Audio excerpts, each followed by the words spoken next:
With the two games, Barry, probably a sense in both of them, particularly Stevenage the other night. If you could have made the key moments, and maybe this is football full stop, but some of those key moments, if they'd have really worked for you, such fine margins, it could easily have been a different story in both matches, really. Yeah, I guess so. But with Stevenage, I guess I don't have too many complaints. Again, you talk about that. That is football. You have to make them moments count for you. We didn't, but the reality of it was that they created more than us. So yeah, can't really have any complaints, to be honest, about that one. Peterborough is another one. It was, again, I would probably agree more. So I thought we were more competitive in that game. The goal that they scored was a bit of a chance goal. It's disappointing. We knew these fixtures were difficult. We need to just put it behind us and go in and give the best account of ourselves for Bolton on Saturday. Yeah, and I guess the other side of the coin is exactly that if you are up against it in a game, you're in that sort of period when that big moment comes, of course the psychology around it's quite different, isn't it, when you're thinking, yeah, we need to take this, we really need this. Yeah, I guess I don't think the players aren't thinking that much when they're in a flow, when they're in the midst of the game. Hopefully they're not thinking of the consequences of things behind it.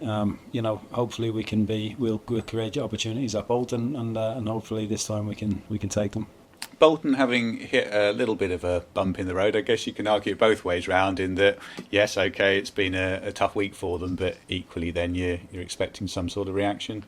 Yeah, you look at it both ways. I mean, that's the thing. You look into it, going into a big game against a really, obviously, good side. You think is it best if they're on a winning run and they take it easy, or they're on a losing run. It's hard to tell. They're a quality opposition, we know that.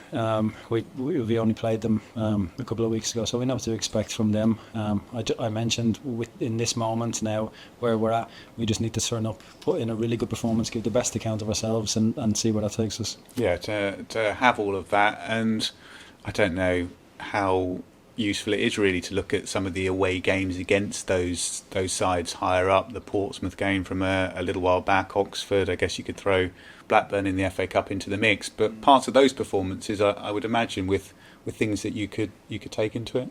Yeah, I think so. Sometimes we've sometimes I think I mentioned it against Peterborough. Sometimes this style of possession-based team can bring out some of our better characteristics. We have to be brilliant without the ball, and we have to stop them. But there's at times there can be spaces to exploit on a counter. So for fast attacks, so we'll have to make the most of that. Like I say, we'll have to be really good because we know how good they are, how good Bolton are, how good they are with the ball. And we'll have to stop them and then try to find moments ourselves that we can exploit. With the team news, George Thomas, is he still a case of touch and go? I think we'll have to have a final check on George tomorrow. But a little bit, it's not as bad as what we first thought, so we'll have a check on him tomorrow and see where he is. Yes, that's good news. Otherwise, is it much the same injury picture? I think so. Yeah, pretty much the same. With Adam May coming back from a long-term injury, he'll have been really pleased to be in the starting 11 the other night.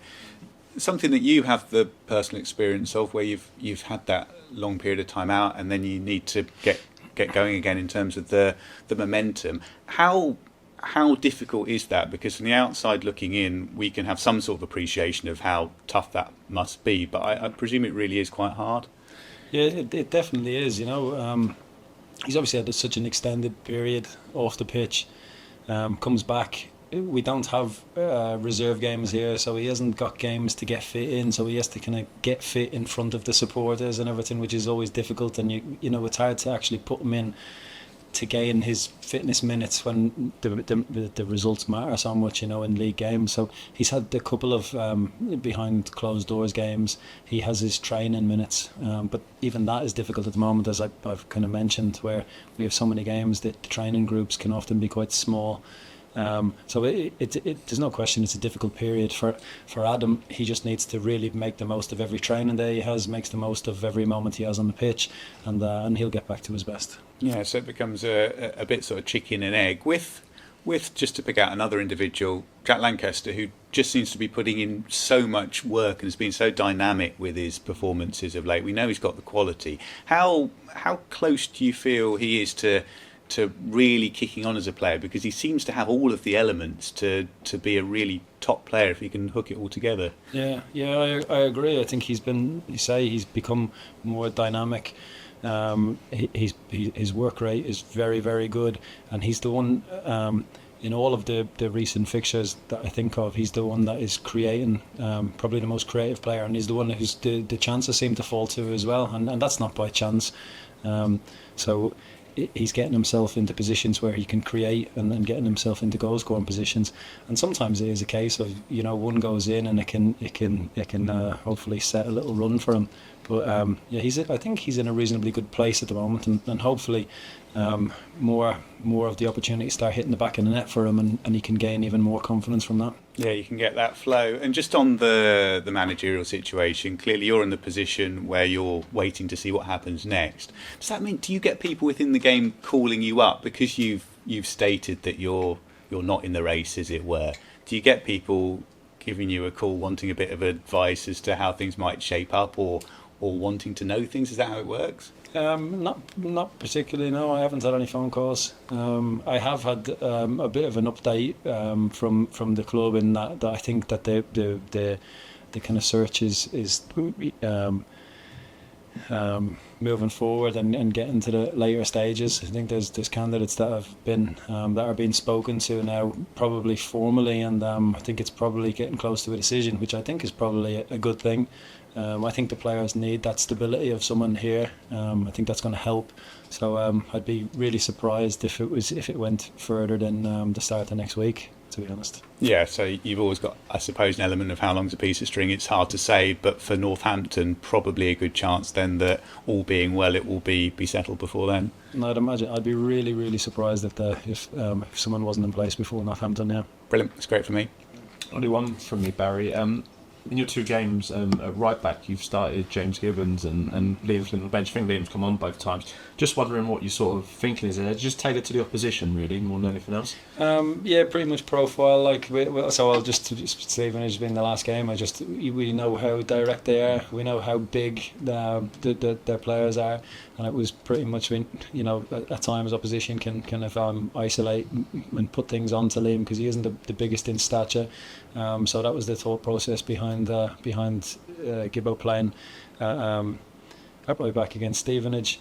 And also he's come in and he's put in some good performances. So it's difficult. It's always difficult to leave Liam out of the team, because he's a fantastic player, and I've sort of I love him. He just takes everything on. He's so progressive, and there's no fear whatsoever. So it's really always a difficult decision leaving him out. That was the thought process behind Stevenage, but Liam's no question a really important player for us. And how impressed were you when he came on? Because he comes on, he puts in a couple of dangerous crosses, and you get chances. So he's sort of proving you right there as well, isn't he? Yeah, he is. He's an attacking threat for us. So it's not anything I don't know about Liam. I'm his biggest fan probably. So I think he's a brilliant young footballer. And he came on and had an impact like the subs did on Tuesday. They gave us more energy and helped us sustain a few more attacks. Perfect. From Lebanon. Hi Barry, you alright? Yeah, good. Hi. Just on Bolton, what did you make of them when they played at the Abbey recently?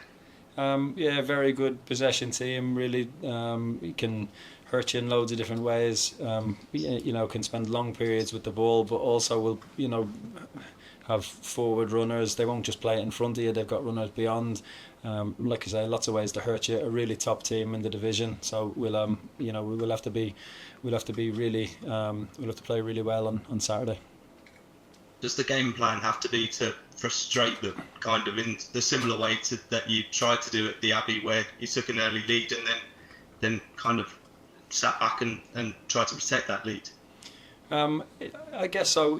Sometimes when you see teams play, I've watched a lot of Bolton, and when you see teams sit, when you say the tactic might be to sit in, sometimes it's not the tactic, it's just that they put you into that position because they're very good. We'll want to go and get after them as high up the pitch as we can, but sometimes the quality that they have will pin you into a small defensive shape. Like I say, we'll try to engage the ball as far from our goal line as possible. it's not always possible because of the quality they have, but we'll like I said, sometimes with them types of teams, they leave transition moments, and may hopefully we can find good counter-attacking opportunities off the back of that. Have you got injury updates on Sekou Jana and Jibril Kadina at all? Yeah, Sakes is still I think probably a few weeks away from being back out training or playing, and Jibril again a bit more of a personal one, but he has to have a couple of scans, and hopefully they'll all go well, and it's probably I think fingers crossed, it's likely he'll just miss this Saturday, Bolton.